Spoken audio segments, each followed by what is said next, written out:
speaking from London. It is late afternoon, and the people of London are preparing for the night. Everyone is anxious to get home before darkness falls, before our nightly visitors arrive. This is the London rush hour. Many of the people at whom you are looking now are members of the greatest civilian army ever to be assembled. These men and women who have worked all day in offices or in markets are now hurrying home to change into the uniform of their particular service. The dusk is deepening. Listening crews are posted all the way from the coast to London to pick up the drone of the German planes. Soon the nightly battle of London will be on. This has been a quiet day for us, but it won't be a quiet night. We haven't had a quiet night now for more than 5 weeks. They'll be over tonight. They'll destroy a few buildings and kill a few people, probably some of the people you are watching now. Now they're going into the public shelters. This is not a pleasant way to spend the night, but the people accept it as their part in the defense of London. These civilians are good soldiers. Now it's 8 o'clock.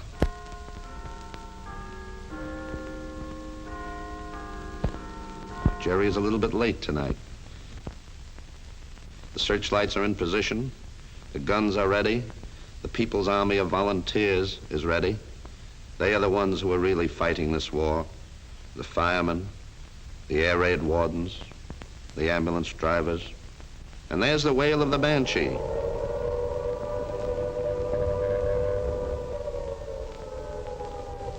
The nightly siege of London has begun. The city is dressed for battle.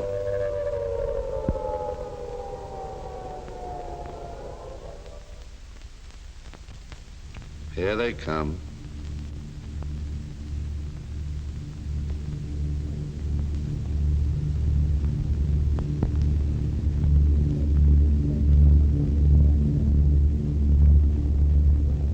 Now the searchlights are poking long, white, inquisitive fingers into the blackness of the night.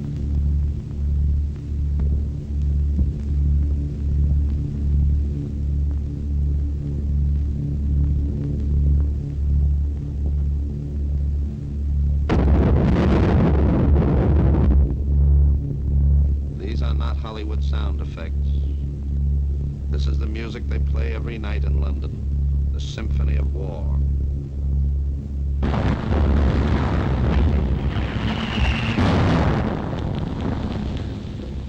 That was a bomb.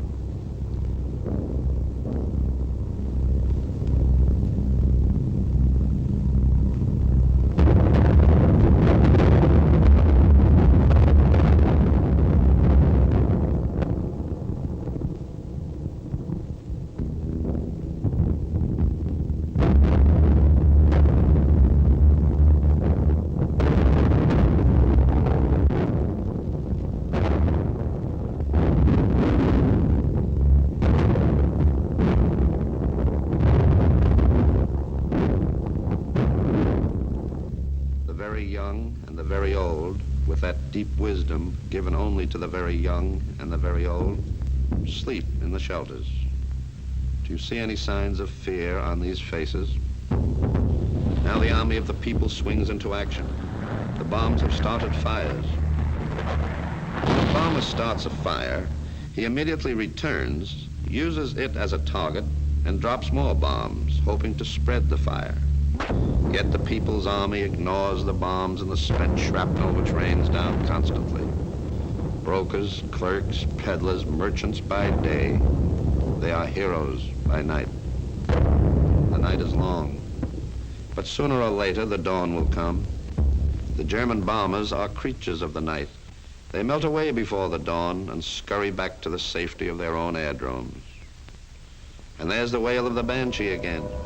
This time a friendly wail. The all-clear signal tells us that the bombers have gone. It's just 6 a.m. In this last hour of precious sleep, this strange new world finds peace. London raises her head, shakes the debris of the night from her hair, and takes stock of the damage done. London has been hurt during the night. The sign of a great fighter in the ring is, can he get up from the floor after being knocked down? London does this every morning. London doesn't look down upon the ruins of its houses, upon those made homeless during the night, upon the remains of churches, hospitals, workers' flats. London looks upwards toward the dawn and faces the new day with calmness and confidence. The People's Army go to work as they did in that other comfortable world which came to an end when the invader began to attack the last strongholds of freedom. Not all the services run as they did yesterday, but London manages to get to work on time, one way or another. In the center of the city, the shops are open as usual. In fact, many of them are more open than usual.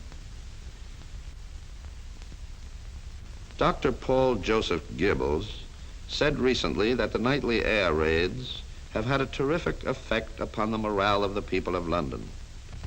The good doctor is absolutely right. Today, the morale of the people is higher than ever before.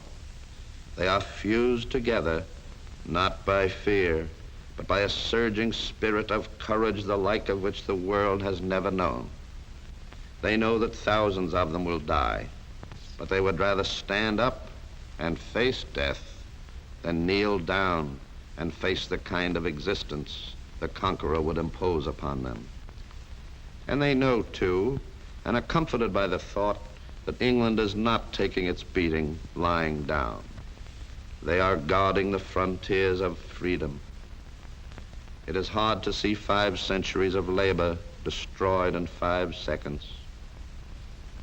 But London is fighting back. I am a neutral reporter. I have watched the people of London live and die ever since death in its most ghastly garb began to come here as a nightly visitor 5 weeks ago. I have watched them stand by their homes. I have seen them made homeless. I have seen them move to new homes.